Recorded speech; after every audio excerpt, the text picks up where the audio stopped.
What's up, everybody? Welcome to DFS by the Numbers. This is my betting breakdown video for UFC Vegas 39. We have Mackenzie Dern going against Marina Rodriguez.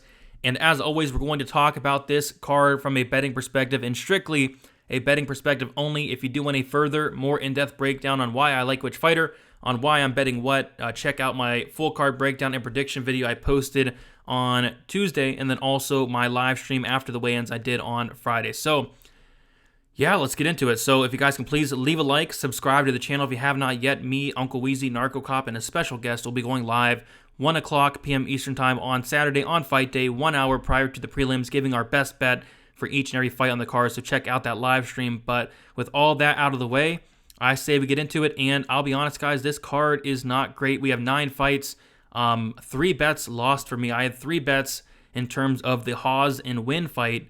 So already down 3 bets there. I don't have a ton of action. This is not a card you're going to want to go all in on. A very, very sketchy card to say the least. It seems like it's been bad and it only keeps getting worse, especially since we did lose that Hawes and Win fight, which in my opinion was the best fight or one of the best fights on the card outside of the main event. It was the fight that I was looking forward to the most in the Hawes Win fight. But again, I'd tread pretty lightly. I wouldn't go all in, but there are some solid spots to stick out, like the very first fight of the night with Steve Garcia, Charlie Ontiveros. So I have 2 units on the fight, doesn't go to decision here.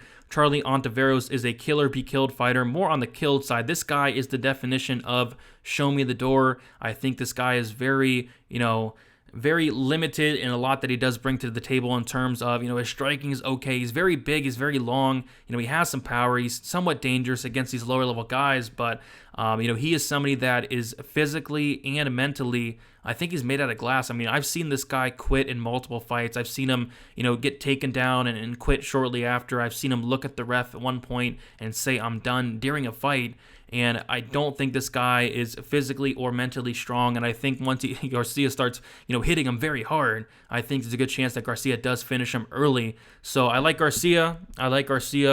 By knockout, which is now minus 130. I don't hate that. I like Garcia inside the distance, minus 155. I don't hate that. I like Garcia to win in round 1. I don't hate that as well. I think it's around plus 300. But what I took to cover both sides, this is a very sketchy fight to start off the card. The fight doesn't go to decision, minus 200. I love that line because if Charlie Ontiveros does win, maybe it is a flash knockout early on in the fight. But I think the most likely scenario is Steve Garcia getting it done. I really like his striking. I really like his power. Mixes it up well. Great elbows, great knees.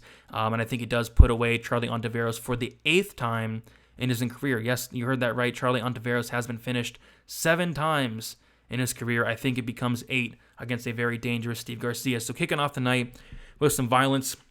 And there's some fights on this card that I'm just going to quickly glance over, like this next one. Godinez, Silvana, Gomez, Juarez. I broke this fight down a little bit on my after the weigh-in show, and basically I think Godinez is going to win, but I think the line is a little bit wide here. Is it wide enough for me to take a shot on Juarez? Not really, but if you did get in early on Juarez, I think like Godinez opened up minus 600 on a book. I forget which book, but that didn't last long. So if you got on Juarez early, great. If you want to take a shot here, great. I think the line's a little bit off, but I think Godinez does get it done. I like the volume of Godinez. I like the power of Godinez. I like the wrestling of Godinez. Juarez, she's very dangerous. When she does hurt an opponent, she goes all out for the finish. So maybe the fight doesn't go, or the under 2.5 could be something to at least consider. But again, it's a fight that probably does go the distance. Loopy looks like she hits very hard, but that is not translated to finishes there. So that's my concern there. So pass for me on this fight. The pick is Loopy, but minus 300, no thank you. Damon Jackson going against Charles Rosa. I like Jackson in this fight, but do I like him at minus 195? Absolutely not. I feel like Jackson should not be minus 200 against pretty much anybody in the UFC, but the blueprint is out on how to beat Charles Rosa. That is to take him down and lay on him for 15 minutes. We saw Derek Minner implement that game plan. We saw Bryce Mitchell implement that game plan. We even saw Justin James take him down twice as well, almost submit him in that 3rd round. But as we see, it's pretty, nearly impossible to submit Charles Rosa. I remember Bryce Mitchell had him in like 10 deep submissions. He was able to fight out of those, and he's never been submitted in his career. So this is a fight where I think the fight goes to decision. It would have been sneaky early on in the week, but you see the line, it's like minus 150. I just don't think it's worth it at that point because both guys are finishers, both Rosa and Jackson. I think Jackson's been to decision like 1 or 2 times in his entire career. So Another pass for me. I think Jackson wins. I think Jackson wins by decision, which is plus 125, which is better than the minus 200. So if I was to, look at something in this fight, it probably would be that Jackson by decision prop, but just not much interest in it. All right, this is where the most of my action will be for this card. We have Alexander Romanov going against Jared Vanderaa. I have 4 units invested in Alexander Romanov. I do have Alexander Romanov parlayed with Chris Gutierrez. I have 2 units on that, minus 144. And I also had Romanov parlayed with Phil Hawes, who's now off the card. So what that means is I now have a straight bet with Romanov, minus 400, 2 units on that.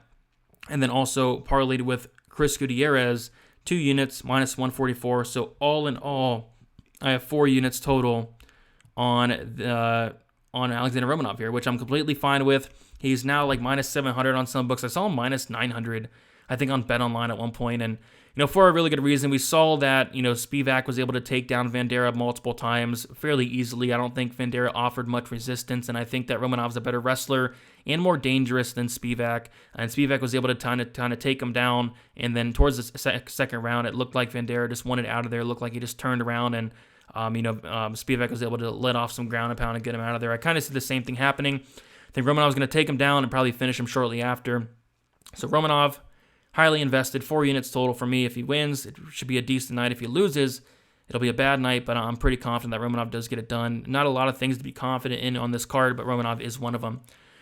Romanov by sub or KO, you're just kind of, flipping a coin there. It could be either one. I think it could, get, hammer fist, double hammer fist knockout, or potentially find one of those weird submissions he gets into as well. So I wouldn't really touch on the KO or sub, but I think the inside the distance is a little bit better than the money line. But yeah, I like Romanov here quite a bit. All right, Chris Gutierrez, Felipe Calores. I like Gutierrez here. He's going to close out my parlay. The reason I do like Gutierrez is he has very good takedown defense, so he has been taken down in several fights. I think 4 out of his 6 fights he has been taken down, but he is very, very hard to take down and very, very hard to hold down as well. Calores really does struggle with the wrestling, but I will say is he does go after the wrestling quite a bit. He only has about a 20% accuracy. I think it's going to be very hard to take down Chris Gutierrez initially, but if he does chain those takedowns, I think he could have success in taking down Gutierrez. But with chained wrestling, it's going to get tiring, especially for Felipe Calores, who we did see tire out and gas out bad in his last fight against Luke Sanders. Chris Gutierrez is going to have the better gas tank. He has a good takedown defense, and I think as the fight goes on, Calores is going to slow down, especially when he's getting kicked in the leg very, very hard like Chris Gutierrez does. Chris Gutierrez has some of the best calf kicks in the entire UFC. So I like Gutierrez here. Calores is very hittable. He has a 38% striking defense. Not good. He's a punching bag, but he is very, very tough. I like Chris Gutierrez. I like him as that parlay piece, and I do like Chris Gutierrez by decision, which is actually not bad. Plus 100 for Gutierrez by decision. Calores never been knocked out. Obviously, Gutierrez is not going to submit him, but Calores is tough as nails. So maybe there's like a TKO, leg kick stoppage, but outside of that, I think Gutierrez does win the decision here. Next, we have Sabina Mazzo going against Maria Agapova. Yeah, I'm just going to straight up say it. This is a pass for me. I want nothing to do with this fight. Agapova, could she have made improvements in about a year off? Potentially, but there's just things going on outside of the cage that I don't like hearing in terms of her getting kicked out of camps, in terms of other things that you don't want to hear, especially on the Agapova side. But I feel like this fight could be a fun fight to watch, but in terms of betting it, like there's nothing sticks out. The fight doesn't go to decision plus 140.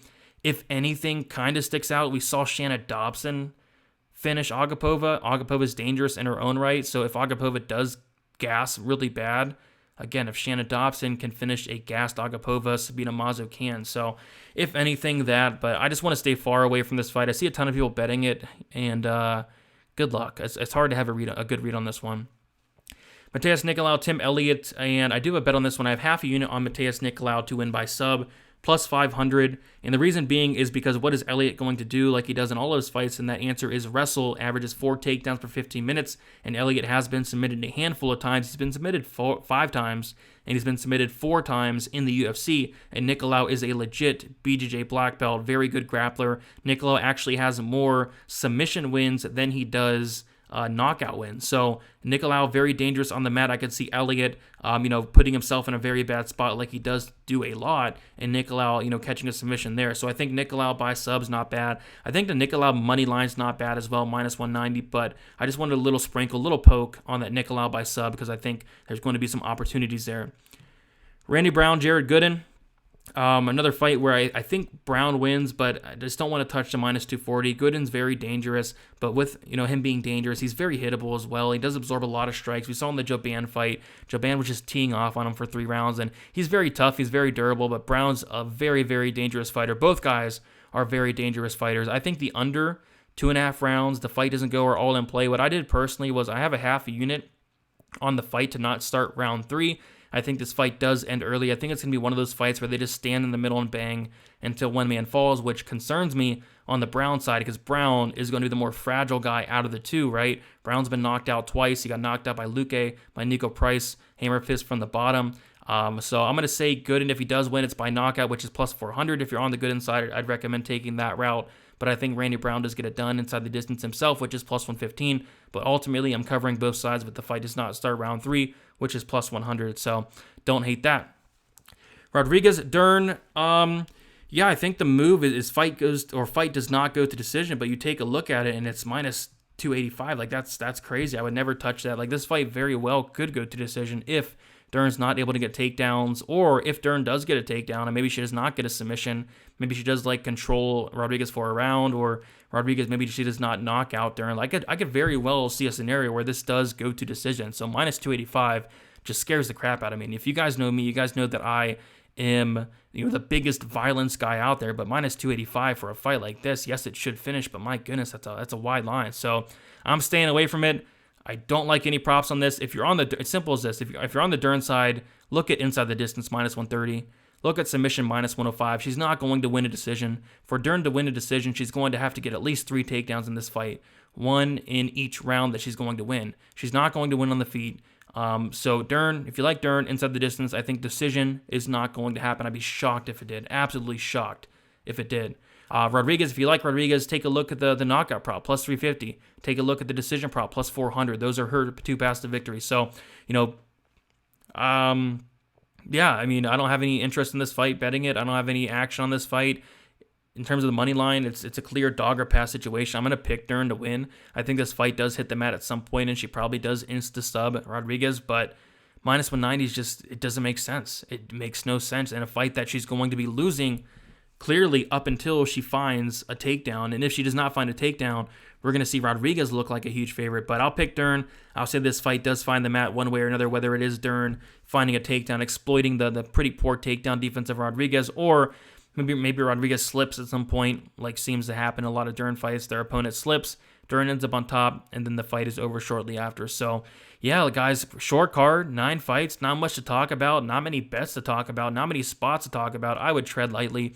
A lot of my night comes down to Alexander Romanov. Like I said, I have 2 units on him straight, -400 Phil Haas. The fight is off. Darren Wynn did not show up. So that's off. That sucks, but it's okay because I'm pretty confident in Romanov, and -400, I did beat a lot of line movement, so content with that. And then I also have Romanov with Gutierrez, -144, 2 units on that. That line has actually gotten better in terms of the Gutierrez side. I parlayed Chris Gutierrez at -280. He's now -260, -250. So money coming in on the Calores side. And then I also have 2 units on the first fight of the night. Fight does not go to decision, -200. And that's Garcia Ontiveros. And then I have half unit sprinkles on both Nicolau by sub and Brown Gooden not to start round 3. That is it. We did it. Good luck. Good luck on this card. It's a tough one. Maybe it delivers, but just hard to get excited for, fights like Steve Garcia, Ontiveros. But hopefully we get some violence, and we will see you guys back for next week. Me and Uncle Weezy going live on Pub Sports Radio Stat Diggers on Sunday. We'll be giving an early look into UFC Vegas 40. And then also going live 1 hour prior to the prelims on Saturday for Best Bet with me, Narco Cop Weezy, and a special guest. So that's been it, guys. Leave a like on your way out. Really do appreciate all the likes. Subscribe if you can as well. Check out the Patreon down below if you are interested in more content or just supporting me more. Really do appreciate all the support. It really does mean a lot. Really does go a long way. So that's been it, guys. Good luck. Let's make some money on this not so great card.